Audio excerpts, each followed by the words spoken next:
Ram friends, కన్నతల్లికి గంజి కూడా పోయనోడు పినతల్లికి పరమాన్నం వండి పెట్టిండట. ఈ దేశం మీద, ఈ దేశంలో ఉండే మెజారిటీ ప్రజలైన హిందువుల మీద ఎప్పుడు ద్వేషాన్ని చిమ్ముతూ మన దేశంలో ఉంటూ ఇక్కడే తిండి తింటూ ఇక్కడ ప్రజలు ఓట్లు వేస్తే గెలుస్తూ పదవులు ఎంజాయ్ చేస్తూ పార్లమెంట్ సాక్షిగా జై పాలస్తీన్ అన్నాడు. ఎవరో అందరికీ తెలుసు కదా ఈ పాటికి, అసదుద్దీన్ ఓవైసీ.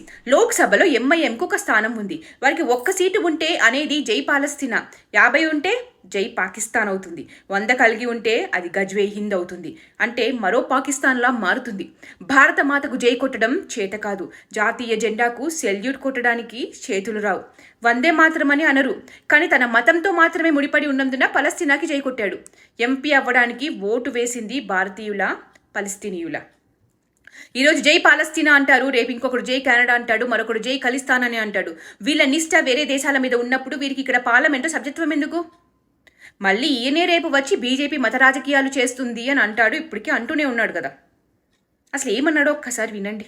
मैं असदुद्दीन ओवैसी, जिसे लोकसभा का रुकन मुंतखब किया गया है, अल्लाह के नाम से हल्फ उठाता हूँ, जय भीम, जय मीम, जय तेलंगाना, जय फलस्तीन, जय फलस्तीन, जय फलस्तीन। हिंदुस्तान के कॉन्स्टिट्यूशन में कहीं पर भी लिखा हुआ नहीं है भारत माता की जय बोला। मोहन भागवत साहब, मैं नहीं लगाता नारा, क्या करते आप?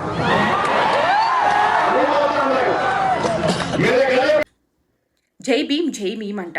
అంబేద్కర్ ఎన్నో సందర్భాల్లో ఇలాంటి వాడిని ఈయన ఫాలో అయ్యే మతం గురించి బాహాటంగా చెప్పాడు. వీళ్ళకి వీళ్ళ మతంలో ఉన్న వాళ్ళు మాత్రమే బాయి అని, వేరే వాళ్ళు ఎప్పుడూ కాఫిర్లే అని. The brotherhood of Islam is not the universal brotherhood of man, it is brotherhood of Muslims for Muslims only. Islam యొక్క సోదరభావం అనేది మానవుడి సార్వజనీన సౌభ్రాతృత్వం కాదు, ఇది ముస్లింల సోదరభావం ముస్లింలకు మాత్రమే అని క్లియర్గా చెప్పారు. అంతకు మించి వీళ్ళు ఆలోచించరు అని. అంతేకాదు, ముస్లిం కానూన్ చట్టం ప్రకారం ప్రపంచాన్ని దారుల్ ఇస్లాం, దారుల్ హర్బ్ అనే 2 శిబిరాలుగా విభజించారు. అబ్దుల్లాలు పాలించే దేశాన్ని దారుల్ ఇస్లాం అంటారు. వాళ్ళ దగ్గర ఇస్లాం చట్టం ఉంటుంది, షరియా లా ఉంటుంది, ఇస్లామిక్ స్టేట్గా మారిపోతుంది.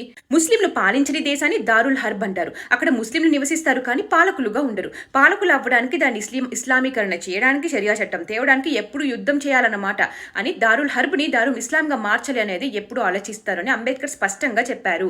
కానీ ఇప్పుడు జస్ట్ అపీస్మెంట్ కోసం, ఓట్ల కోసం ఇలా జై భీమ్ అనే నినాదాన్ని వాడుకుంటున్నారు. కానీ మొన్నటికి మొన్న దళితులని ఇదే జై భీమ్ గ్యాంగ్ చెప్పులు వేసి ఇంకా దారుణంగా ఊరేగించిన విషయం గురించి ఈ జై భీమ్ మాట్లాడరు, కనీసం ఖండించరు.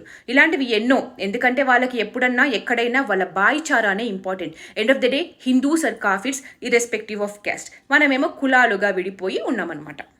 సో వీళ్ళు ఇలాంటి స్టేట్మెంట్ పార్లమెంట్ సాక్షిగా చేస్తే ఆశ్చర్యపోతున్నారా? లేదు. ఎందుకంటే అవసరం ఉందా? వాళ్ళు ఎన్నోసార్లు బాహాటంగానే వాళ్ళ మనోగతాన్ని స్పష్టంగా చెప్పారు, చెప్తూనే ఉన్నారు. వారు దేశం కంటే మతాన్ని చూస్తారు, వారు మన దేశాన్ని ప్రేమించరు. అంత ప్రేమ ఉన్నోడు వెళ్ళి పాలస్తీనాలో ఉండొచ్చు కదా, వెళ్ళి పాలస్తీనా కోసం ఇస్రాయెల్తో యుద్ధం చేయొచ్చు కదా. చేయరు. ఇక్కడే ఉండి ఇక్కడ తిండి తింటూ ఇక్కడ గాలి పీలుస్తూ ఇలా రెచ్చగొట్టాలన్నమాట. ఒక పార్లమెంటు సభ్యుడు ఇలాంటి జాతి వ్యతిరేక నినాదాన్ని సభల్లో చెప్పడం ఆమోదయోగ్యమా? ఖండించకూడదా? తప్పు చేసిన సభ్యుడిపై చట్ట ప్రకారం సభతో పాటు జ్యుడిషియల్ ఫోరం నుంచి వైదొలగించాలి, అవసరమైన చర్యలు తీసుకోవాలని ఎందరో మన ప్రెసిడెంట్కి మెయిల్స్ పంపిస్తున్నారు.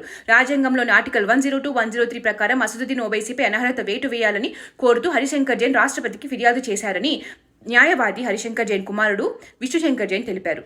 మరెందరో ద్రౌపది ముర్ము గారికి లేఖలు, ఈమెయిల్స్ పెడుతున్నారు చర్యలు తీసుకోవాలి అని. మీరు కూడా ఈమెయిల్ పంపించవచ్చు. దీనికి కావాల్సిన సమాచారం నేను పిన్ కామెంట్ డిస్క్రిప్షన్లో పెడతాను. మీరు జస్ట్ కాపీ పేస్ట్ చేసి ఈమెయిల్ సెండ్ చేయొచ్చు. ఆర్టికల్ 102 క్లాస్ 0 ఏముంది? ఈ చట్టం పార్లమెంటు సభ్యుల అనర్హత వేటు గురించి, సభ్యుల విధి విధానాలను గురించి తెలియజేస్తుంది. భారత రాజ్యాంగంలోని ఆర్టికల్ 102లోని క్లాస్ D ఏం చెబుతుంది అంటే, చట్టసభలలోని సభ్యులు ఎవరైనా భారత పౌరులు కాకున్నా, లేదా స్వచ్ఛందంగా వారి విదేశీ పౌరసత్వాన్ని పొందినా, లేదా వేరే దేశంకి విధేయతను ప్రకటించిన దానికి కట్టుబడి ఉన్న జై పాలస్తీనా లాంటి నినాదాలు చట్టసభలో చేసిన ఆ సభ్యుడిపైన పార్లమెంటు వేటు వేయొచ్చు. వారి ఎన్నిక రద్దు అవుతుంది. ఈ అధికారం పార్లమెంట్కి ఉన్నది. అంటే ఒకవేళ ఆయన ఎన్నిక రద్దు అయితే 2వ స్థానంలో ఉన్న మాధవీలత గారు ఎంపీగా పార్లమెంట్కి వెళ్తారు కూడా. లోక్సభ సభ్యుడిగా ప్రమాణం చేసేటప్పుడు దేశానికి, రాష్ట్రానికి, భాషకు, జాతీయతకు, స్థానికతకు జై కొట్టడం సర్వసాధారణం. కానీ జై పాలస్తీనా అనడం దేశ సార్వభౌమాధికారానికి, సమగ్రతకు భంగం కలిగించడమే.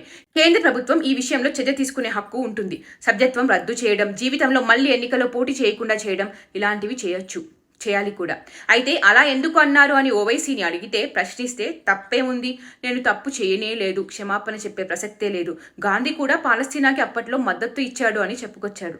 బాబు, నువ్వు పాకిస్తాన్కి, పాలస్తీనాని, హమాస్ లాంటి ఉగ్రవాదులకి మద్దతు ఇస్తావని తెలిసిందే, కానీ భారతదేశ పార్లమెంట్లో ఆ విషయాలు ప్రస్తావించకూడదు అని కూడా తెలీదా? ఎందుకు తెలియదు వీళ్ళకి? తెలిసి చేసిన పనే ఇది. ఒక పక్క దేశం వాళ్ళు కూడా జై హింద్, జై భారత్ అంటుంటే, ఈయనకి మాత్రం వందే మాత్రం, భారత్ మాతాకి జై, జై హింద్ అని అనడానికి ఎక్కడలేని నొప్పి వస్తుంది. నేషనల్ యాంథమ్ వస్తున్నప్పుడు నించోండిరా అంటే కాళ్ళు నొప్పి వస్తాయి వీళ్ళకి. కానీ ఇలాంటి వ్యాఖ్యలు చేయడానికి మాత్రం ఏ మాత్రం వెనకాడరు.